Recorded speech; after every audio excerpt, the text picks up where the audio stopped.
Chapter 2. The dining hall grew still. Wiglaf froze. Students didn't call the DSA headmaster Mordred. They called him Sir. Would he send the girl to the dungeon or worse?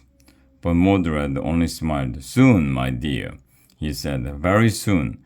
But first, Coach Blanket must act forward, please. The teachers began pushing two gleaming giant-sized statues of noble knights toward the head table. Our founders, cried Mordred. The old statues of them were lost in a terrible accident. Mordred pretended to wipe a tear from his eye. Now, here are brand new statues of our noble founders, Sir Herbert Dungeonstone and Sir Ichabod Popkids. Oh, please, whispered Angers, like we don't know how the old statues were made of soap, and got used to last birthday. Wiglaf nodded. There was no mistaking Sir Herbert Dungeonstone, he thought, with his eye patch and his little thin mustache. As the clapping died down, Erica raised her hand. Mordred motioned for her to put it down. If there was one thing he disliked, it was a student who asked questions. But Erica thought he had called on her. Sir, she said, what happened to our noble founders after they founded DSA? Mordred glared at Erica. In time, Sir Herbert and Sir Ichabod grew too old to run DSA. They talked to thousands of worthy candidates, and they picked me to take over their good work.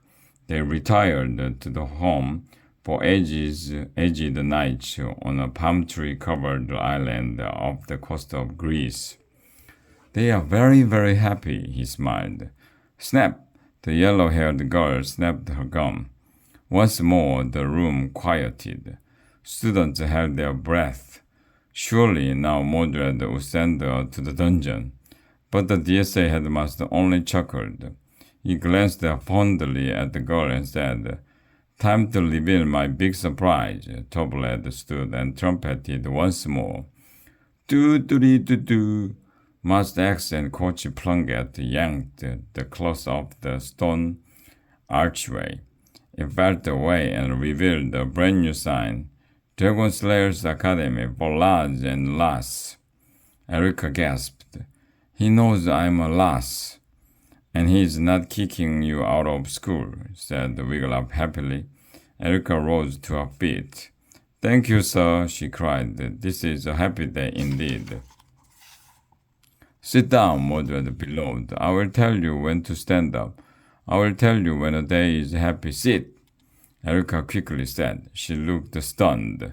Every month, she won the Future Dragon Slayer of the Month award. She was not used to being treated this way. Mordred beamed adoringly at the yellow-haired family. Let me introduce Lord and Lady Smotherbottom, he said. The big-boned couple stood. They smiled, toothy smiles, and waved. And, Mordred went on, their very lovely, athletic, talented daughter, Janice. The girl stood. Wiglaf saw that she was as tall as Harley Marley. Hiya, lads, said Janice, chewing boldly. Janice Smoothbottom, Mordred went on, is the very first student in the long history of Dragon Slayers Academy to pay her tuition in solid gold coins. Up front, his violet eyes spun with joy. Sir?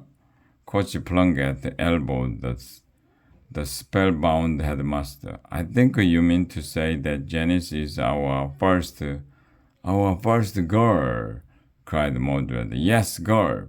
Yes, that's what I meant to say. Our first lass, a female, little woman. Erica's mouth dropped open in surprise. Oh, Mordy, cried Lady Lobelia. This is a bold step. Janice is going to stay with us for a couple of days, Mordred added, to see if she likes it here. I want all you lads to make our one and only last feel welcome.